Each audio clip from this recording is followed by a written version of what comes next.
Jambo la kwanza ama neno la kwanza nataka kusema ni ya kwamba retirement is a season. Kustaafu ni wakati. Kwa hivyo si ati unabadilika unakuwa mtu mwingine, unaingia tu kwa msimu mwingine. It is a season of reflection. Ni wakati wa kufikiri. Number 2, it is a season of putting on a new tire. Weka tire mpya. Ile ingine unatoa, unaweka tire mpya. Pia retirement is a time of thanksgiving. Leo nataka niseme kwa uchache kuhusu mtu mmoja anaitwa Caleb. Na mimi naona unafananishwa na Caleb.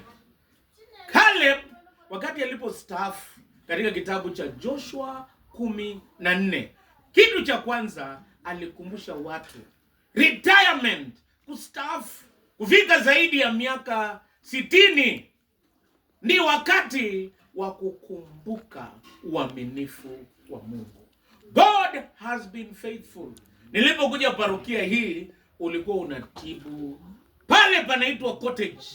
Hata siku moja nilikuwa nakoa kama tractor natoka Nairobi, nilikuwa nimeenda Limuru na weather ya huko haisikilizani na huko, lakini sikushtuka kwa gari, nilivumilia nikijua ya kwamba Mungu atakuwa mwaminifu, nitapata sister na atanitibu. Na kweli nilimpata jioni Cottage, akanitibu na mimi niko sawa. Sisi tunatibu watu roho, lakini sister anatibu mwili na roho. Anapatia watu moyo. Sijawahi ona ukivunja mtu yote moyo. Retirement ni season, ni msimu wa kukumbuka uaminifu wa Mungu. Mimi nilikuona ukisomesha watoto, kijana akiwa misihu. Leo naona masharubu imejaa.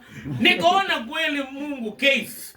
Hata ukimleta akiwa confirmed 08, nilikuwa mchungaji wake miaka 8 years. Hakuna mchungaji amevunja rekodi yangu. Hata Onyadi uende urudi miaka 8 si chache. Nilikuwa mchungaji 8 years. Na mimi naweza kutestify. This is a season of remembering the faithfulness of God. Number 2, this is a season of remembering that you are still strong. Wewe bado uko na nguvu. Usianze kujisarau ya kwamba mimi ni retiree. You have put a new tire. Wewe uko na tire mpya. Yaani kuko na mambo mapya ambayo unaweza kufanya na kufanya vizuri zaidi.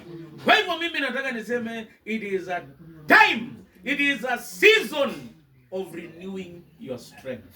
Ninaomba kwa neema ya Mungu upate nguvu mpya katika jina la Yesu Kristo. Jambo la mwisho, huyu Caleb alipo retire, Caleb akasema mimi nipeleke kwa mlima. There are more mountains to conquer. Hata mimi nataka nikwambie kuko na mambo mengi ambayo bado una nafasi ya kufanya. Usitosheke na hiyo. Bado kuna mambo mengi na bado kuko na mambo mapya ambayo unaweza tekeleza. Unaweza tenda. Hata Caleb at 85 bado hujafikia kama Caleb alishinda milima mingine.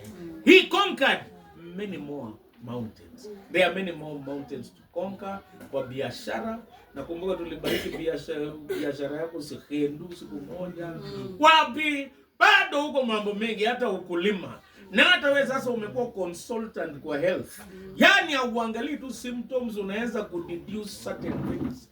Hata ukifungua ofisi ya consultancy, Mungu atakuwezesha. Mungu wa amani akubariki. Na asante sana kwa kutukaribisha. Nilisema it is better, walisema kitambo, it is better you miss when you miss the ball, you don't miss the leg. Bas, hata kama tumekosa kila kitu, tumeuma nyama na sisi tumesherekea. Ningependa kusema we congratulate you, we celebrate you. You are our mother. You are not only our mother, you are our heroine. Wewe ni shujaa wetu. Na si shujaa wetu anaitwa Sister Teresa Karakacha. Mungu wa amani akubariki. Ni kwa hii nyumba tumefanya mambo mengi. Tumeenda graduation ya nani? Umefanya nini? Hata ushirika yangu ya mwisho kwa hii parokia nilifanya kwa hii nyumba. Sijui ndio nikaenda. Hapa ndio ilikuwa ya mwisho. Wiki ya kwanza mimi kuja kuhudumu nilikuja hapa. Hapa tumekula. This is our home. Mungu wa amani akubariki, na marafiki na Mose nimeona na padri na kila mmoja wenu. Mungu wa amani awabariki. Basi na tuombe.